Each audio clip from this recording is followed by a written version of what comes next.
எல்லாரும் எப்படி இருக்கீங்க? இப்போ வந்து நம்ம வந்து சமைக்காமலே வந்து ஒரு சில பொருளை வச்சு சாப்பாடு செய்யலாம். அது எப்படி செய்யலான்னு பார்க்கலாம்.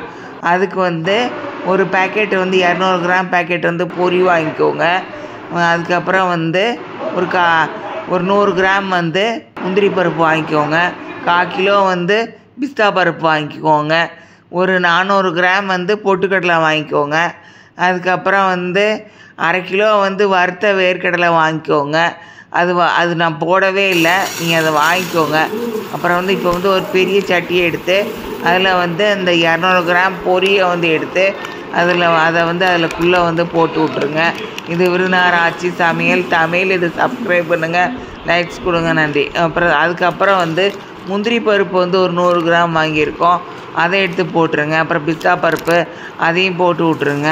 அது ஒரு 200 கிராம் இருக்குது, அதையும் போட்டுட்டு 400 கிராம் பொட்டுக்கடலை எடுத்து அதையும் போட்டுக்கோங்க. அதுக்கப்புறம் வந்து ஒரு சுத்தமான இடத்துல வந்து அந்த பெரிய சட்டியை எடுத்து வச்சு அதை நல்லா கலந்து விட்ருங்க.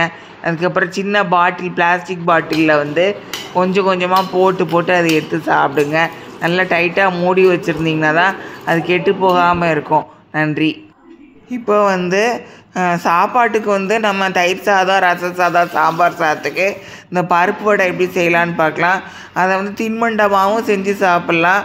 இல்லைன்னா வந்து நம்ம வந்து சாப்பாட்டுக்காண்டி தயிர் சாதம், ரசம் சாதம், சாம்பார் சாதத்துக்கும் வச்சு சாப்பிட்லாம். அதை எப்படி செய்யலாம் அப்படின்னு பார்க்கலாம். அது மெஷரிங் கப்பில் வந்து 1 கப்பு வந்து கடலைப்பருப்பு எடுத்துக்கோங்க. அது நல்லா கழுவிட்டு தண்ணி ஊற்றி நல்லா ஒரு 1/2 மணி நேரம் ஊற வச்சுருங்க. அதை எடுத்து மிக்சி ஜாரில் போட்டுக்கோங்க.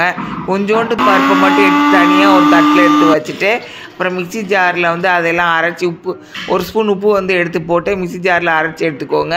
2 வெங்காயம் இல்லை 4 நிறையா வெங்காயம் போட்டுக்கோங்க. பச்சை மிளகாவும் உங்களுக்கு காரத்துக்கு ஏற்ப போட்டுக்கோங்க. நான் 3 போட்டிருக்கேன். 2 வெங்காயம், பெரிய வெங்காயம் வெட்டி எடுத்திருக்கேன். நல்லா அரைச்சி அந்த இதில் வந்து அந்த வெங்காயம், பச்சை மிளகாய், தேங்காய் கூட நீங்கள் கொஞ்சம் சின்னதாக வெட்டி போடலாம். அதை நல்லா தப்பையாக தட்டி எடுத்துகிட்டு இந்த மாதிரி எண்ணெய் வந்து கேஸ் ஸ்டவ் ஃப்ளேம் மீடியத்தில் வச்சு நல்லா சூடு ஏறினதுக்கப்புறம் அதுக்கப்புறம் நீங்கள் அந்த வடையை எடுத்து அதில் போட்டுருங்க. ஃபஸ்ட்டு ஒரு 5 நிமிஷம் அப்படியே விட்டுருங்க. ஒரு பக்கம் வெந்ததுக்கப்புறம் அடுத்த பக்கம் போட்டு திரும்பி ஒரு 5 நிமிஷம் அப்படியே வச்சுட்டு அதுக்கப்புறம் எடுத்து தனியாக ஒரு தட்டில் வச்சு குழந்தைங்களுக்கு கொடுங்க. பெரியவங்களும் சாப்பிட்லாம். பெரியவங்க உடம்பு நல்லா இருந்தால் பெரியவங்க சாப்பிடுங்க. டாக்டர்கிட்ட கேட்டுட்டு சாப்பிடுங்க. இதை மாதிரி சமைச்சு சாப்பிட்டு உங்கள் கமெண்ட்ஸ் அனுப்புங்க. நன்றி.